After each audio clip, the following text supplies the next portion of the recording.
ನಮಸ್ತೆ ಎಲ್ಲರಿಗೂ. ಎಲ್ಲರೂ ಹೇಗಿದ್ದೀರಾ? ನಾನು ಚೆನ್ನಾಗಿದ್ದೀನಿ, ನೀವೆಲ್ಲ ಚೆನ್ನಾಗಿದ್ದೀರಾ ಅಂತ ಭಾವಿಸ್ತಾ, ಇವತ್ತು ಪಕ್ಕಾ ನಾಟಿ ಸ್ಟೈಲಲ್ಲಿ ತಲೆ ಮಟನ್ ಸಾರನ್ನ ಹೇಗೆ ಮಾಡೋದು ಅಂತ ವೀಡಿಯೋದಲ್ಲಿ ಡೀಟೇಲಾಗಿ ಶೇರ್ ಮಾಡ್ತೀನಿ.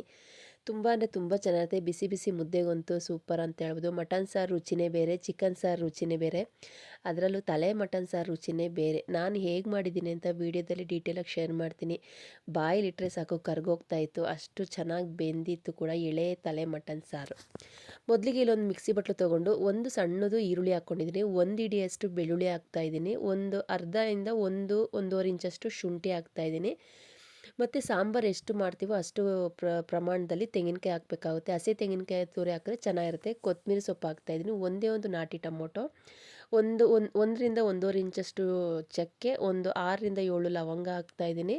ಮತ್ತು ಗಸಗಸೆ ಒಂದೂವರೆ ಸ್ಪೂನಷ್ಟು ಗಸಗಸೆ ಹಾಕಿ ಸ್ವಲ್ಪ ನೀರು ಹಾಕಿ ನೈಸಿಗೆ ರುಬ್ಕೋಬೇಕಾಗುತ್ತೆ. ತುಂಬ ಅಂದರೆ ನೈಸಿಗೆ ರುಬ್ಕೊಂಡಷ್ಟು ಸಾರು ಟೇಸ್ಟ್ ಚೆನ್ನಾಗಿ ಕೊಡುತ್ತೆ. ಇದಕ್ಕೆ ನಾವೇನು ಮಟನ್ ಸಾಂಬಾರು ಪೌಡ್ರ್ ಇರುತ್ತಲ್ಲ, ಅದನ್ನು ನಮ್ಗೆ ಎಷ್ಟು ಬೇಕೋ ಅಷ್ಟು ಖಾರಕ್ಕೆ ನೋಡಿ ಹಾಕೋಬೇಕಾಗುತ್ತೆ. ಖಾರ ಜಾಸ್ತಿ ತಿನ್ನೋರಿದ್ರೆ ಜಾಸ್ತಿ ಹಾಕೋಬೋದು. ನಾರ್ಮಲಾಗಿ ಅಂತ ಅಂದರೆ ಒಂದು 3ರಿಂದ 3.5 ಸ್ಪೂನಷ್ಟು ಹಾಕ್ಕೊಂಡ್ರೆ ಚೆನ್ನಾಗಿರುತ್ತೆ. ಒಂದು ತಲೆ ಮಟನ್ ತೊಗೊಂಡಿರೋದು ನಾನಿಲ್ಲಿ ನೈಸಿಗೆ ರುಬ್ಕೊಂಡಿದ್ದಾಯಿತು. ಒಂದು ಕುಕ್ಕರ್ ತೊಗೊಂಡಿದ್ದೀನಿ, ಕುಕ್ಕರ್ಗೆ ಸ್ವಲ್ಪ ಎಣ್ಣೆ ಹಾಕಿ, ಎಣ್ಣೆ ಬಿಸಿ ಆಗ್ತಿದ್ದಂಗೆ ಒಂದು ಸಣ್ಣ ಸಣ್ಣದಾಗಿ ಕಟ್ ಮಾಡಿಟ್ಟಂಥ ಈರುಳ್ಳಿನ ಹಾಕಿ ಚೆನ್ನಾಗಿ ಫ್ರೈ ಮಾಡ್ತೀನಿ. ನೋಡಿ ಎಷ್ಟು ಚೆನ್ನಾಗಿ ಹಸಿದಾಗಿ ಫ್ರೆಶ್ ಆಗಿತ್ತು ಅಂತ ಅಂದರೆ ಎಳೆ ತಲೆ ಮಟನ್ ತುಂಬ ಚೆನ್ನಾಗಿತ್ತು. ಚೆನ್ನಾಗಿ ನೀಟಾಗಿ ವಾಶ್ ಮಾಡಬೇಕಾಗುತ್ತೆ, ನೋಡಿ ನೋಡಿ ತೊಳಿಬೇಕಾಗುತ್ತೆ ತಲೆ ಮಟನ್ನ.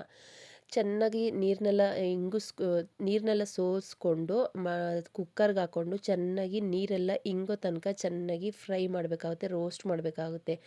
ಅದರಲ್ಲೇನು ತಲೆ ಮಟನಲ್ಲಿ ನೀರಿನ ಅಂಶ ಇರುತ್ತಲ್ಲ ಅದೆಲ್ಲ ಬಿಡಬೇಕು. ಅಲ್ಲಿ ತನಕ ಚೆನ್ನಾಗಿ ರೋಸ್ಟ್ ಮಾಡಬೇಕು. ಒಂದು ಸ್ವಲ್ಪ ಅರಿಶಿನ ಪುಡಿ ಹಾಕಿನ ಒಂದು ಅರ್ಧ ಸ್ಪೂನಷ್ಟು ಈಗಲೇ ನಾನು ರುಚಿಗೆ ಎಷ್ಟು ಬೇಕೋ ಅಷ್ಟು ಉಪ್ಪು ಹಾಕಬೇಕಾಗುತ್ತೆ. ಈ ಟೈಮಲ್ಲಿ ಹಾಕಿದ್ರೆ ಏನಾಗುತ್ತೆ ಅಂದರೆ ಮಟನ್ಗೆಲ್ಲ ಉಪ್ಪು ಇಳಿಯುತ್ತೆ ಅಂತೇಳಿ ನಾನು ಈಗಲೇ ಉಪ್ಪು ಹಾಕಿದ್ದೀನಿ. ನೋಡಿ ಆದಷ್ಟು ಚೆನ್ನಾಗಿ ನೀರೆಲ್ಲ ಬಿಡ್ತಾಯಿದೆ, ಅರಿಶಿನ ಕೂಡ ಹೊಂದ್ಕೊಂಡೈತೆ ಮತ್ತು ಉಪ್ಪು ಕೂಡ ಕರಗೈತೆ. ಈ ಟೈಮಲ್ಲಿ ನಾವೇನು ರುಬ್ಬಿಟ್ಕೊಂಡಿದ್ವಲ್ಲ ಮಸಾಲೆ, ಅದನ್ನ ಹಾಕ್ಬಿಟ್ಟು ಮುದ್ದೆಗೆ ಎಷ್ಟು ಗಟ್ಟಿ ಬೇಕೋ ಅಷ್ಟು ಗಟ್ಟಿಯಾಗಿ ಅಷ್ಟು ತೆಳ್ಳಗೆ ನೀರು ಹಾಕ್ಕೊಂಡು ಒಂದು 3ರಿಂದ 4 ವಿಷಲ್ ಹಾಕ್ಸ್ಕೊಂಡ್ರೆ ತುಂಬ ಅಂದರೆ ತುಂಬ ಚೆನ್ನಾಗಿ ಎಳೆ ಮಟನ್ನು ತುಂಬ ಚೆನ್ನಾಗಿ ಬೆಂದೋಗುತ್ತೆ. ಬಾಯಿಲಿಟ್ರೆ ಸಾಕು ಕರ್ಗೋಗುತ್ತೆ, ಅಷ್ಟು ಚೆನ್ನಾಗಿರುತ್ತೆ. ನೋಡಿ ಎಷ್ಟು ನಮ್ಗೆ ನೀರು ಬೇಕೋ ಅಷ್ಟು ಪ್ರಮಾಣದಾಗೆ ನೀರು ಹಾಕೋಬೇಕಾಗುತ್ತೆ. ಜಾಸ್ತಿ ನೀರು ಹಾಕ್ಕೊಂಡ್ರೆ ಚೆನ್ನಾಗಿರೋದಿಲ್ಲ. ಒಂದು ಹದವಾಗಿ ನೀರು ಹಾಕ್ಕೊಂಡು ಒಂದು 3 ವಿಷಲ್ ಹಾಕ್ಸ್ಕೊಂಡ್ರೆ ನಮ್ಮ ಎಳೆ ತಲೆ ಮಟನ್ ಸಾಂಬಾರು ತುಂಬ ಚೆನ್ನಾಗಿರುತ್ತೆ. ಈ ಕ್ಲೈಮೇಟ್ಗಂತೂ ಸೂಪರಾಗಿರುತ್ತೆ. ಒಂದು ಸಲ ನೀವು ಟ್ರೈ ಮಾಡಿ. ನಾಟಿ ಸ್ಟೈಲಲ್ಲಿ ಮಾಡಿರೋ ಅಂಥ ತಲೆ ಮಟನ್ ಸಾಂಬಾರು ಹೋಟೆಲಲ್ಲಿ ಯಾವ ರೀತಿ ಸಿಗುತ್ತೋ ಅದೇ ರೀತಿಯೇ ಇರುತ್ತೆ.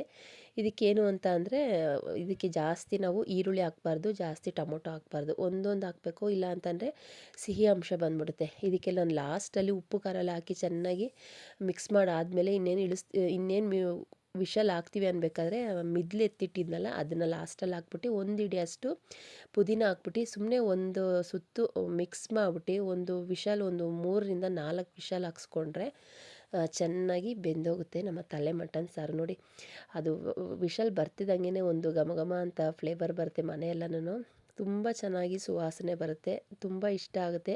ಅದು ವಿಷಲ್ ಬರ್ತಿದ್ದಂಗೆ ಬಿಸಿ ಬಿಸಿ ಮುದ್ದೆ ಮಾಡ್ಕೊಂಡು ತಿನ್ನಬೇಕು ಅನಿಸುತ್ತೆ, ಅಷ್ಟು ಚೆನ್ನಾಗಿರುತ್ತೆ. ಪಕ್ಕಾ ನಾಟಿ ಸ್ಟೈಲಲ್ಲಿ ನನ್ನ ಸ್ಟೈಲಲ್ಲಿ ಮಾಡಿರೋಂಥ ತಲೆ ಮಟನ್ ಸಾರು ನಿಮಗೂ ಇಷ್ಟ ಆಗುತ್ತೆ ಅಂತ ಭಾವಿಸ್ತೀನಿ. ಇಷ್ಟು ತೆಳ್ಳಗಿದ್ರೆ ಸಾಕು ಮುದ್ದೆಗೆ, ತುಂಬ ಗಟ್ಟಿನೂ ಬೇಡ, ತುಂಬ ತೆಳ್ಳಗೂ ಬೇಡ. ಫೈನಲಾಗಿ ನಮ್ಮ ತಲೆ ಮಟನ್ ಸಾಂಬಾರು ರೆಡಿ ಆಯಿತು.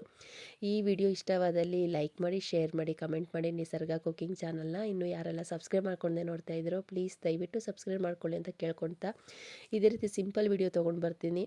ಅಲ್ಲಿ ತನಕ ನನ್ನ ವೀಡಿಯೋಸ್ನೆಲ್ಲ ನೋಡಿ ಸಪೋರ್ಟ್ ಮಾಡ್ತೀರಾ ಅಂತ ಭಾವಿಸ್ತಿದ್ದೀನಿ. ಬಿಸಿ ಬಿಸಿ ಮುದ್ದೆಗೆ ತಲೆ ಮಟನ್ ಸಾರು ಬಾಯಲ್ಲಿ ಇಡ್ತಾ ಇದ್ರೆ ಸಾಕು ಕರ್ಗೋಗುತ್ತೆ, ಅಷ್ಟು ಚೆನ್ನಾಗಿ ಬೆಂದಿತ್ತು. ನಾನು 3 ವಿಷಲ್ ಹಾಕ್ಸ್ಕೊಂಡಿದ್ದೆ, ಯಾಕಂದರೆ ಎಳೆ ತಲೆ ಮಟನ್ ಆಗಿರೋದ್ರಿಂದ ನಾನು 3 ವಿಷಲ್ ಹಾಕ್ಸ್ಕೊಂಡಿದ್ದೀನಿ. ತುಂಬ ಅಂದರೆ ತುಂಬ ಚೆನ್ನಾಗಿ ಟೇಸ್ಟಿಯಾಗಿ ಬಂದಿತ್ತು. ನೀವು ಒಂದ್ಸಲ ಟ್ರೈ ಮಾಡಿ. ಹೋಗಿ ಬರ್ತೀನಿ. ನಮಸ್ತೆ, ಬಾಯ್ ಬಾಯ್ ಫ್ರೆಂಡ್ಸ್.